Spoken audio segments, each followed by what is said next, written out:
Did you know US is going to default on its debt by December 3rd if it doesn't raise the debt ceiling? Hey everyone, it's your bald Indian here, and today we are going to learn about US debt ceiling and what are the implications if US default on its debt. So what is debt ceiling?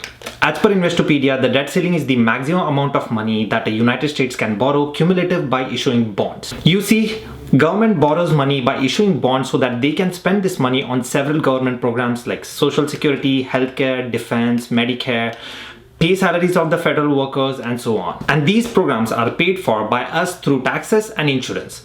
But that doesn't cover all the expenses, therefore they have to borrow money. Well, an individual like you and me can borrow money from banks by applying for loan, but that's not how government rules. Government issues debt by selling treasury securities such as treasury bills, bonds, and tips. And people as well as companies lend money to the government by buying these securities in the open market. And over time, government would pay you back plus a bit of interest. But in 1917, the debt ceiling was created during World War I by US Congress to limit how much money the US can borrow to ensure the Treasury Department doesn't just keep on printing unlimited amount of money and hold them fiscally responsible in the fear of hyperinflation. As of November 2021, US debt sits at historical levels of $28.5 trillion, where $1 in $5 was just printed in the last 18 months. But on October 17, 2021, President Biden did sign a bill to increase this debt ceiling by about $480 billion, which would set the debt limit at $28.9 trillion. Historically, debt ceiling has been raised 91 times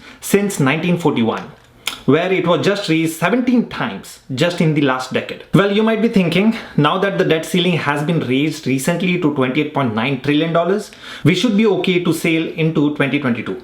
Right? Not really. Treasury Secretary Janet Yellen told lawmakers she now estimates that the US will reach its debt limit on December 15th, which just gives us 3 weeks from today. She also mentioned that the United States might not be able to pay its bill after December 15th as United States barrel towards hitting the debt limit. Even though it's highly unlikely, what would happen if United States default on its debt? Well, let's think of it on a smaller scale, where an individual got a mortgage from a bank and for some reason that person is unable to pay that mortgage. Well, in that case, it will affect the credit score of that person and bank will foreclose that house. Now thinking of it on a national scale, when strongest economy in the world and where the US dollar is the world's reserve currency defaults on its debt, now that will send shockwaves in the international market and there will be a serious implications, and here are few if not all of them. If the resolution is not passed on December 3rd to fund the government, in this case, raising the debt ceiling for a couple of weeks, then there will be a total federal government shutdown, except government departments related to protection of life, property, or safety,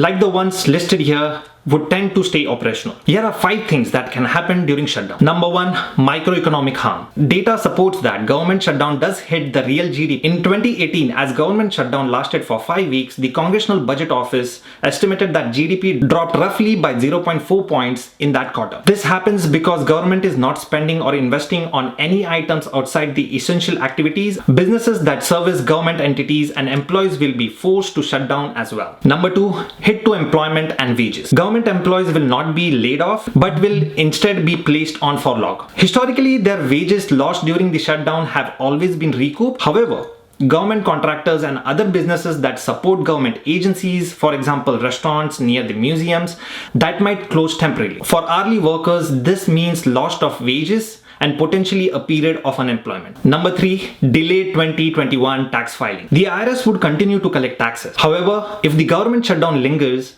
then it could delay the start of 2021 tax filing season, especially if IRS workers deemed essential decline to work. This happened during 2018 shutdown. A delayed tax filing season start means the families and businesses depending upon refunds and credits will have to wait longer to file and receive the refunds. Another complicating factor is that shuttering of IRS operations might disrupt issuance of checks being sent to families with children as a part of pandemic stimulus. Number 5, data blackout. As government goes into shutdown, then most of the statistical agencies that collect and publish economic data like US Census Bureau, Bureau of Labor Statistics, Bureau of Economic Analysis, and many more will have to close their doors. This means that investors within the financial market who depend upon these indicators for trading and benchmarking purposes will be in the dark. This can cause volatility in the financial markets. Number 5, tapering delays. I recently uploaded a video on on defining what is tapering and what are the causes of tapering with the history of tapering. You can check out the video by clicking on the I button on the right corner of your screen,